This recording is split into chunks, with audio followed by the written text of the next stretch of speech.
The story of South African Aliyah is being told today. It's the children's story that is ours. The truth about that story, only they can tell.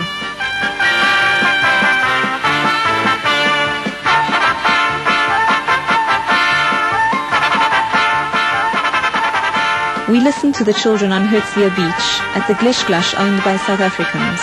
Daniela, why do you think that your parents brought you to Israel? Because I knew it was best for us. And what do you think is different? Here we could walk around on our own. We can come home from school on our own. We go to friends on our own and to the extramurals after school.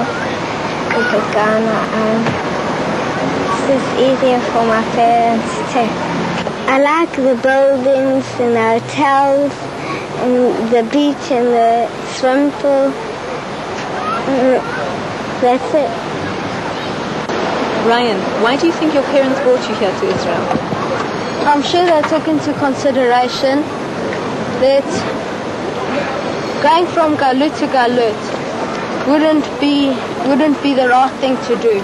It is very different that all the people are Israelis, and it's funny that you actually have to do your own things, and sometimes I forget that I have to wash my plates and I have to wash my clothes and there's no one to do it for me.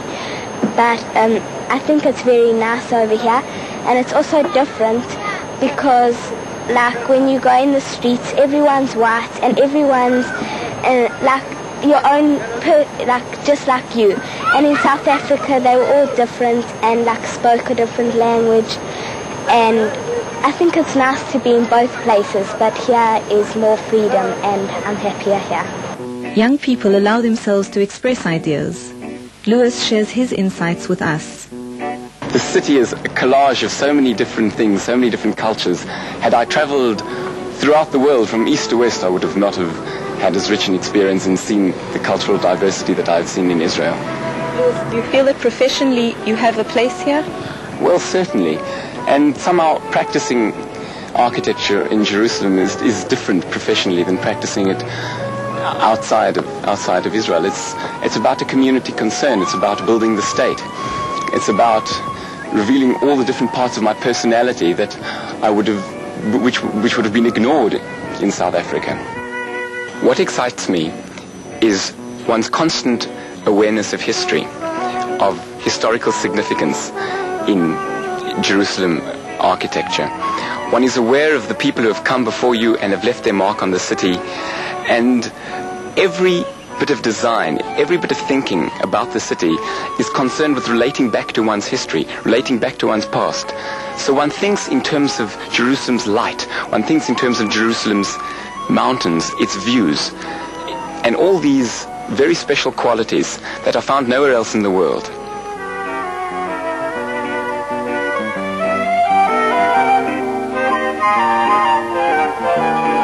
Debbie Kaplan and Janine Sherman at the beginning of their career were anxious about their future opportunities and alternatives. They decided to work here for a few months and check what potential there really is. I asked them if they had found a place for themselves here. Yes, I think so. As an architect and as an artist, I think, especially Jerusalem is an artist's paradise, and I found also museums, and just culturally it's very rich. Going to the theatre, there's always something on and some activity that you can get involved in and get involved in the community. But also as architectural students especially so, here the land is, there's so much history behind everything that goes on. It dates back thousands and thousands of years, and it dates back to so many civilizations. And the buildings that we see here and the development of the city is incredible. It's built on layers of different civilizations. The history behind it all, there's just so much to see, there's so much to learn, and so much to... What about you and what you've experienced? Well, personally, it's the first time out in, as to say, the working world. It's the first time I'm out of university. I've had to survive on my own. I've had to make sure that everything that I eat and everywhere I stay comes from within myself. What do you like about Israel? Well, that question, it's what do you like about Israel? There's certain things that you love and certain things that you hate.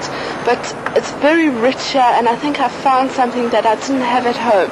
And just the countryside and nature and buildings and people and meeting people. I can sit in the street all day and just watch people.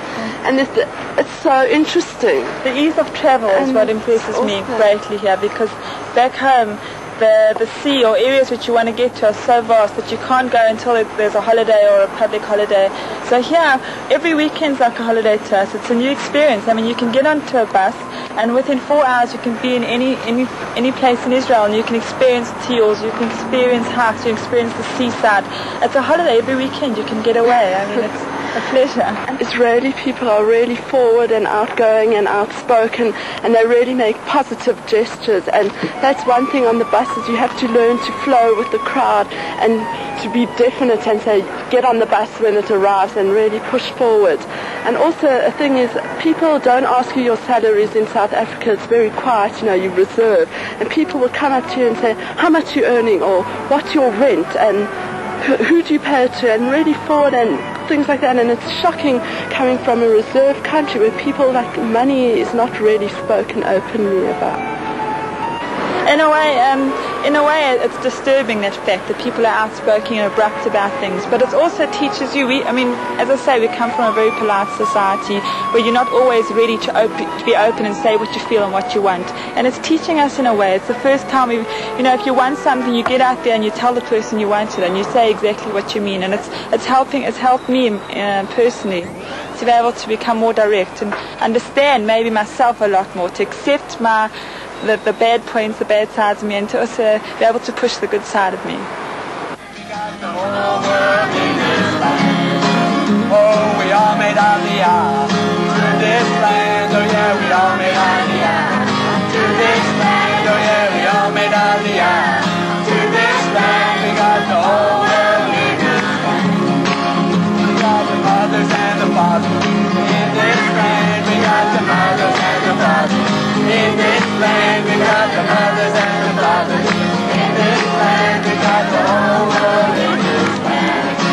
We got the children too in this land. We got the children too. The hope and confidence expressed by young people is what calms us. We got together in Ra'anana to talk. Oh, we all made out the eye. Well, for my sister and I feel that we've definitely become closer because we are going through the same thing of making new friends and having no friends and the schooling and everything. And with my parents, I think it's hard for my parents to adapt to the freedom that we're having here and not being home like we used to, been coming home straight after school and staying there the whole time. But otherwise, it's the same. At the beginning it was very hard because I didn't understand Hebrew. When I first came, I just sat in the class and I didn't understand anything. I stared at the walls. But afterwards I had extra Hebrew lessons and I learned, and I had more Israeli friends than South African. The idea of the army in 2 years' time, does that frighten you? No, not at all. I want to go. In Israel, I don't think it does frighten you. All your friends are going into the army at the same time. Everybody's going in. I think it's just a part of life. And people want to go and they try to get as high as they can in the army because they know they have to go in. No one, I think, tries to run away. When I went to school a week afterwards, a week after I was in Israel, and only the first 10 minutes of the day were the hardest time I think that I've had. You feel the freedom here. And it's a better feeling. You feel more that you belong somewhere when you've got the feeling that you can do whatever you want and you don't have to worry about what time you have to be home and that your mother will take you.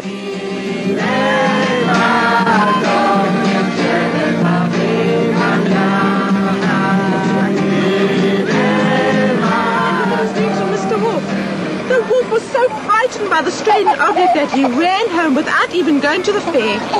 Later, he went by the pig's house to tell him about the scary thing that he had chased down the hill. What's that? A piggy.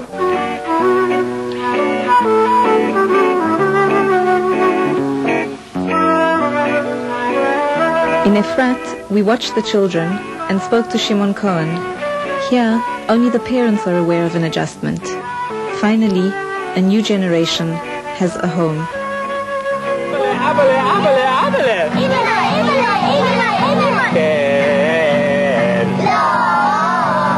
Especially teaching South African kids has been an interesting experience because I've been forced to call upon the songs of my childhood and youth movement days. And the interesting thing has been not only the response that one can get from the kids. There's a certain magical, eternal quality to songs. But the response that I've gotten from their parents when the children come home and start singing the songs that their parents sang 10 or 15 years ago has been a very interesting and I suppose one could say quite a strange experience. But as I say, it's part of the whole process that I think that many new immigrants go through, and that is of learning together with these children.